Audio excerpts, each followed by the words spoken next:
Hi, my antisocial butterflies. Welcome back to another episode of the Antisocial Socialite. I'm a little raspy today. Anyway, it is a couple days before Christmas, and I wanted to talk a little bit more in depth about this special Christian holiday. So, if you guys happen to celebrate Christmas, you know that there are many time-honored traditions that here in the U.S., your families or your loved ones may partake. So we have our typical, Christmas caroling, placing the milk and cookies out for Santa, a newer tradition that people either love or hate, Elf on a Shelf, and also driving around to see Christmas light displays. That was obviously one of my favorites growing up. However, there's some countries in this world that we live on that have a bit of a different perspective on holiday traditions. So I figured on this week's segment of Say What?, we're going to focus on some really odd traditions that are found around the world. Maybe you don't find them so odd, but I was like, okay. In Norway, Norwegians believe that Christmas Eve actually coincides with the arrival of evil spirits and witches. Not our Santa. He's so wholesome and pure.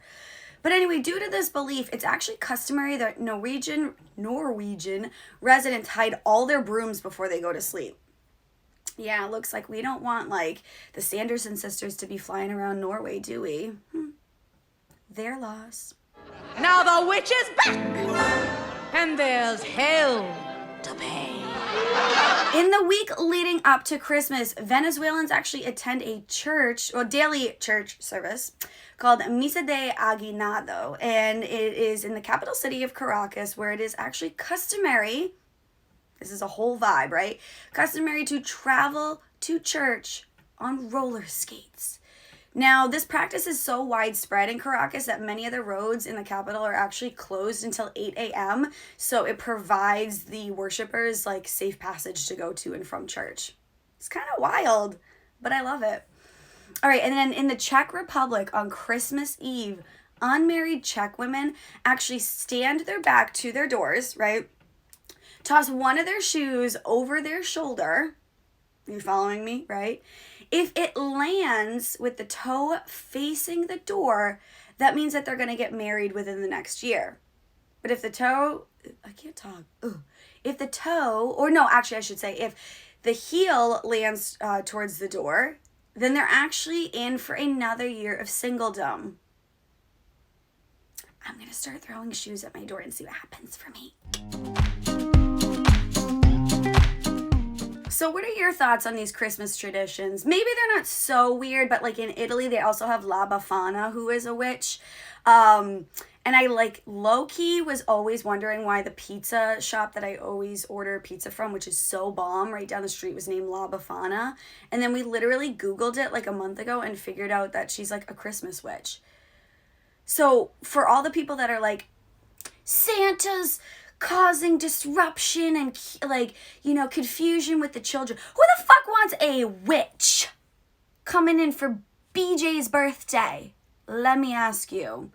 There's multiple countries in Europe that have witches, and then Krampus or whatever his name is, he just sounds like a cramp right before you, but I'm just is he supposed to be evil Santa? I don't like that vibe. I'm gonna stick with Mr. and Mrs. Claus, Saint Nicholas, Kris Kringle. I'm gonna stay with them.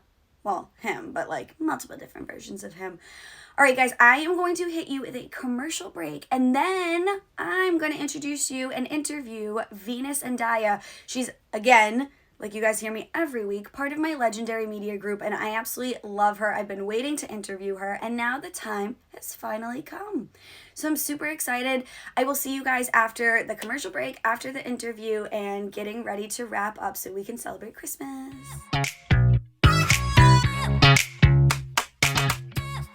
I would love to tell you that this week's commercial break is brought to you by these fabulous earrings that Laura sent me. But I don't know where they're from, so we can't do it this week. But anyway, I have another gift that I was given recently. Thanks, Jackie. And this week's commercial break is about icons. This book contains 50 different female icons, which I love because I'm all about female empowerment and having strong women as influences. So just to name a few, because I'm going to read right off the back, we have Beyonce, Hillary Clinton, Laverne Cox, Sofia Coppola, Nina Simone, J.K. Rowling, Dolly Parton, the vaccine queen, Serena Williams, Amy Winehouse. Maybe that's not really a good influence, but she is an icon. Ruth Bader Ginsburg, my girl. And lastly, my other girl, my ultimate girl, Lady Gaga. So go pick this up.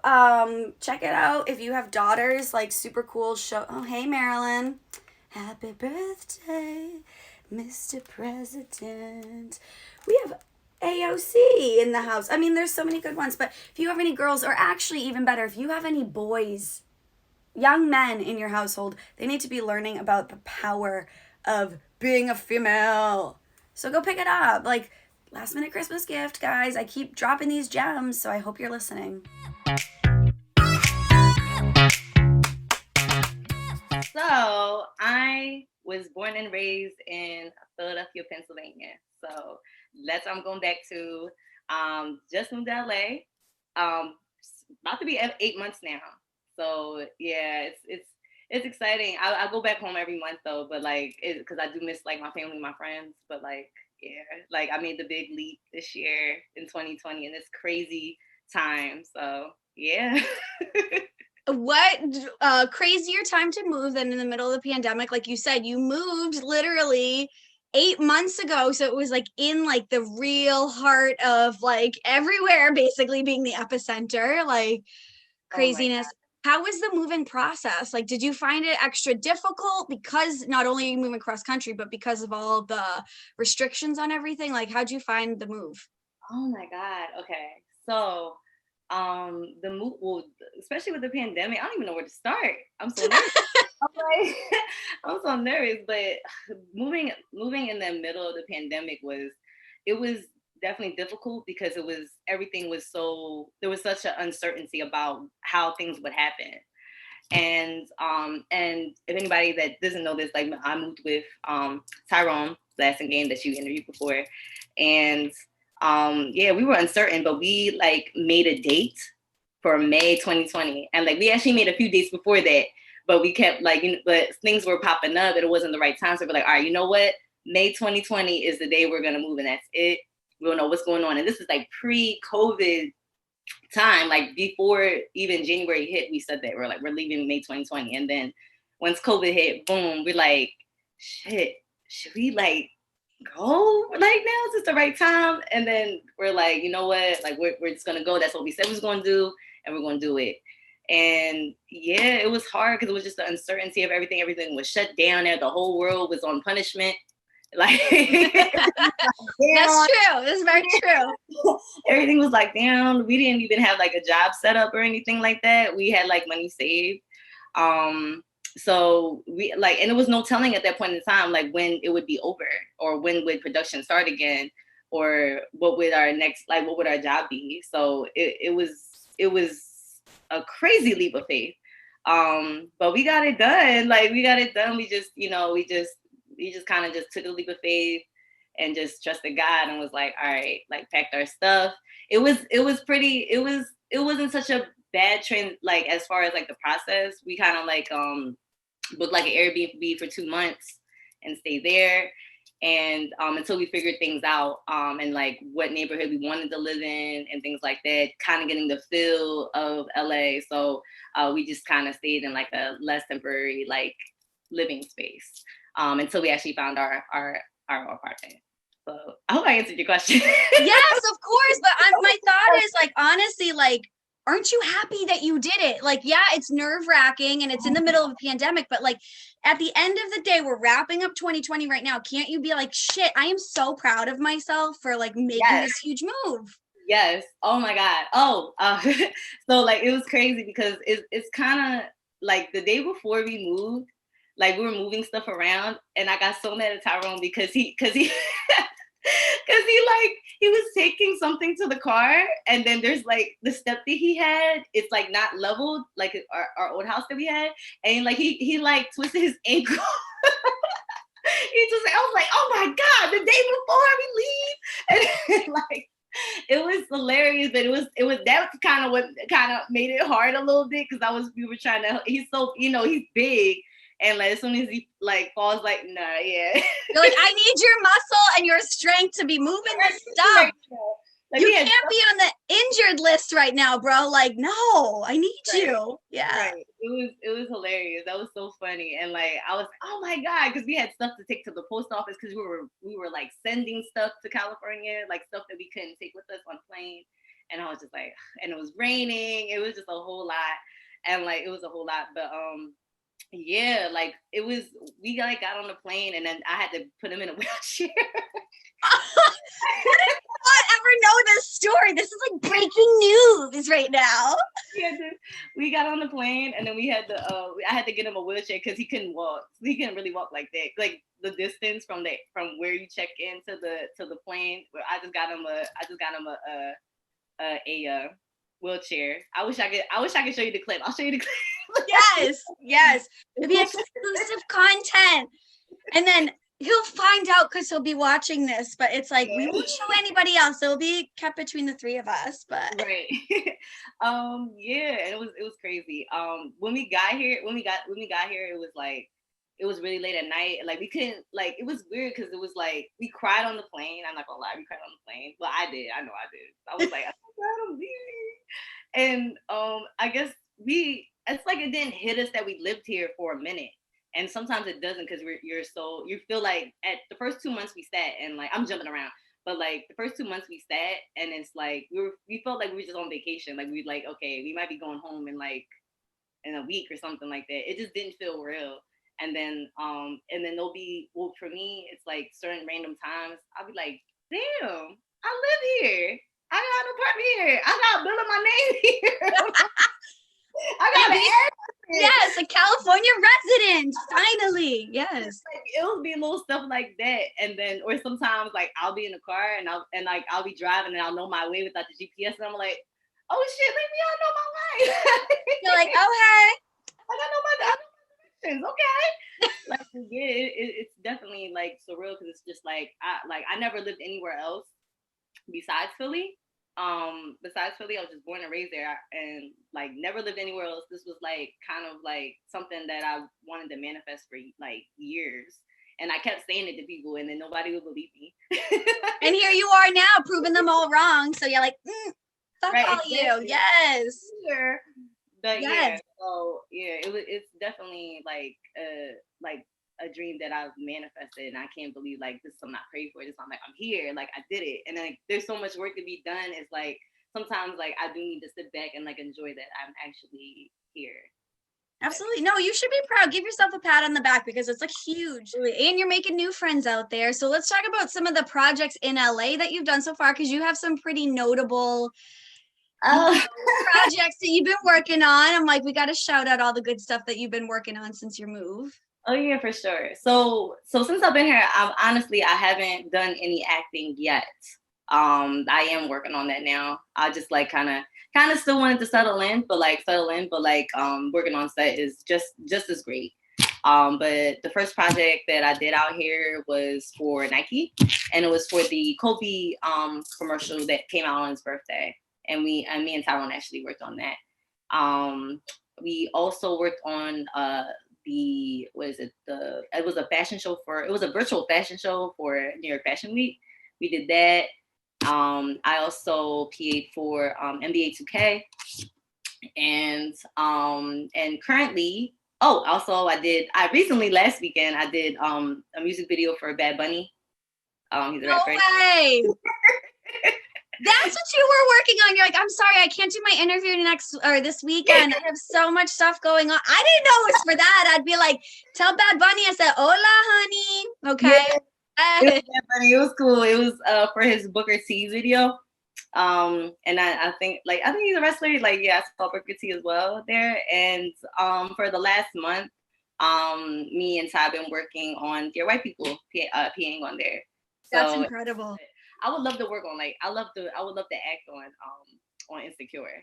Dream come true. We have to tag Issa Rae and be like, Issa, please, we have somebody so talented that we need to get on your show.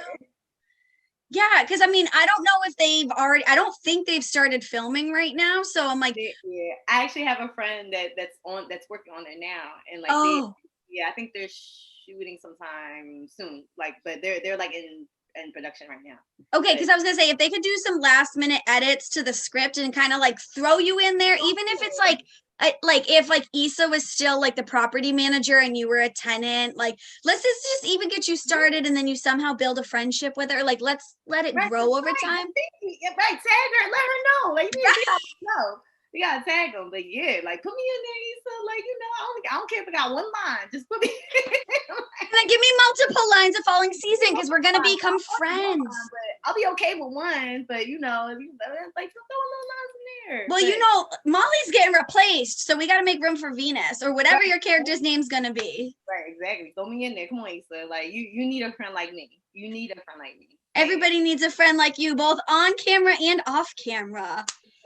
You create your life and you create this experience. So it's kind of if you want to do something, do that shit. Like, so that's where I'm at with it. Good. And speaking of doing that shit, we need to talk about you now being on camera, but in a different way, because you have your own new show that you've launched recently, Life on Venus. So I want to talk about that a little bit, if you Yeah, don't mind.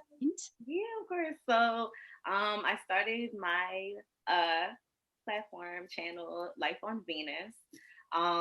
Yeah, so honestly, I like it's crazy because like I really made it for myself and not other people, but I want other people to see it.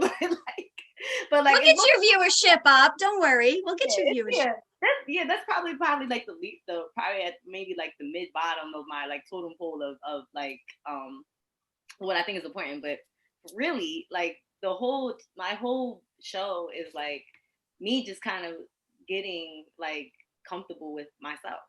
And like just and like I know like as like an actor, like like I play all these different people, but it's kind of like me myself, I'm kind of like private. So or like I don't say too much of things, or I only say like a certain amount because I always was very like secretive, or not secretive, but just like protective of myself or like my privacy and stuff. But like I always felt that maybe like my story can help others, or even just me just getting rid of my shyness of like being transparent. So it's just me being awkward on camera and comfortable, trying to be uncomfortable, being comfortable, being uncomfortable on camera. But I do want it to be more than that, with me just talking about life and my life experience. Like I definitely want to start doing my interviews on there, which I plan on doing next year. Well, the coming year coming up, just interviewing like dope people, seeing dope places. I definitely plan on traveling a lot more next year. So I definitely do want to have like a travel part into it. So, because Can't I wait did. to see all of this happen on camera. I'm so excited to see like all your adventures that you're going to be having on your Oh show. yeah, I'm so excited, and like I'm so excited, and like I plan on like taking my first solo trip soon. So I like definitely want to document that. I would document that and show that to you guys. But like just I just it's my life on Venus. So it's just like whatever like comes out, or whatever random shit that comes out. So whatever. I feel like I might film a music video and throw that on there one day, or do a short film and put it on there, or just talk like this, or like do an interview like this. It's like kind of whatever until like I figure out what I really want to do with it. But but I mean, yeah, that's gonna be my random life on Venus. Which is great because we get to know more about you, but on your own terms. So not being like in the hot seat, like I'm grilling you with these questions. It's on your Yeah, own terms. I like that. Go ahead. No, but the reason why I literally just jumped from like talking about like, you and your friend moving to now about your show, because it has a common denominator, which I know you're going to try your hardest to leave in 2020, which is a self-doubt. So Yeah. it's like that self-doubt of like thinking I can't move across country. I can't do this. I can't get out of my comfort zone, to all of a sudden you can't get out of your comfort zone now, putting yourself out there in a different way. So it's like you've really grown a lot in 2020. So you should be proud of yourself. now somebody else is saying it. You know what? You're right, Katie. I like you.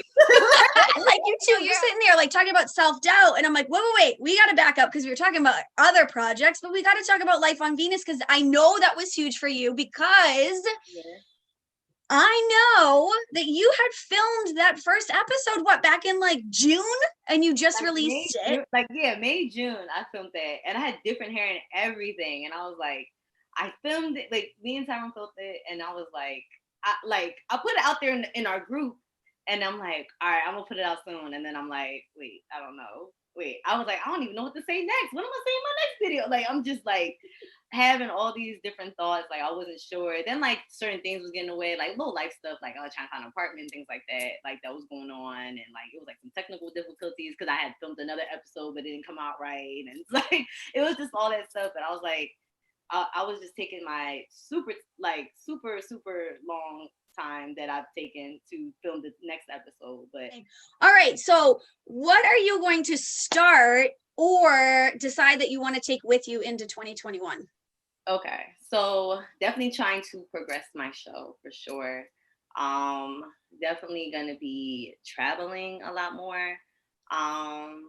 Definitely this is like all like probably personal, but just definitely being more aligned, getting more into myself, knowing myself more, because like I'm constantly evolving and just like learning new things about myself. I'm like, damn, like I didn't know I could do that. Like just stuff like that. Just I don't know. I'm definitely gonna be doing a lot of random things. Just stuff that just crossing off. I'm crossing off a lot of stuff on my bucket list this year. That was like one of my things. So I'm taking a solo trip. Boom. I'm going like I definitely want to like random, but I do want to go horseback riding. I'll be bringing out the helicopter for this. You're like, actually, they're filming my content, so they're filming my content right now. But yeah, like I want to do like stuff like random stuff like that, just crossing stuff off my list. Just being more creative. I definitely this year. I definitely want to I have like this series in my head, this show that I've been like kind of harboring on. So like hopefully I like get that out this year, well next year. Like no, I am going to, let me firm that I am going to put it out next year.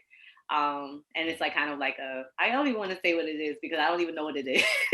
Like writing stuff down, like I have an idea, but it's basically like bits and pieces about like my life, but like in a very comedic way. But all right, so let me put in my calendar for now. I'm meeting with you this time next year.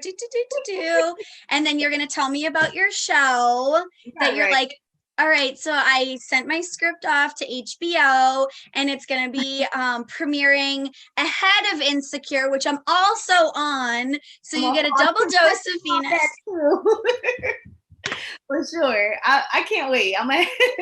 I can't wait. I'm like, and also if you haven't, watch my commercial. Exactly. You got all of this. Yes. And you're like, and I just dropped my new skincare line and you're going to be like the next superstar.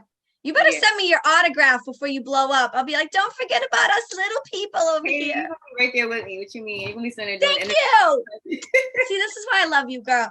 Now, like, what are you wearing? I'm like, I'm wearing. That would be me. I'm like, girl, tell me what you're wearing. I'm wearing, just Chanel. Before we end this lovely interview, can you make sure to drop all your social handles, where we can find your show, maybe where we can find some of your other work, like A Quiet Birthday, or even like the Kobe commercial, like where we can find all that stuff? Oh man, I gotta send you links, but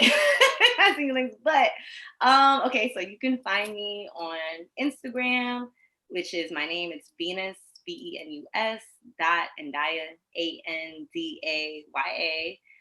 Same thing on Facebook, Venus Andaya.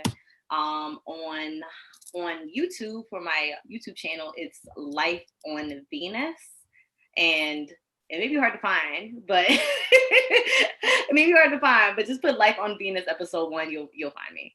You'll find me. And gosh, A Quiet Birthday, that's a link in my bio somewhere. On my Instagram, link in my bio. And I don't know, like, the Kobe commercial is on my Instagram somewhere. So basically just go to your Instagram and we're gonna have all the resources right there. That's where I link everything at. So you find my Instagram, that's where everything is. No, you're golden if you come across, and I follow Venus on both my personal and my anti-socialite page. So if you guys are really having that much trouble finding her, just stalk my follower list and you will find her. You have to go follow her. As you guys heard in my interview with Venus, we are dropping a lot of things off in 2020. Self-doubt, accountability, whatever you want to say, that you're going to drop in. So I actually want you to drop in the comments and let me know what some things are going to be left in 2020 and some things that you're either going to take or start up in 2021, because I would love to hear that. I still don't know mine. Like I told you guys, like my legendary media groups know some of my resolutions, but I still haven't thought like in depth of what I want to do. Maybe next week's episode, which is actually our season finale, episode 30. Whoop whoop! So, with that being said, Merry Christmas to those who celebrate, and I will see you next week. Bye.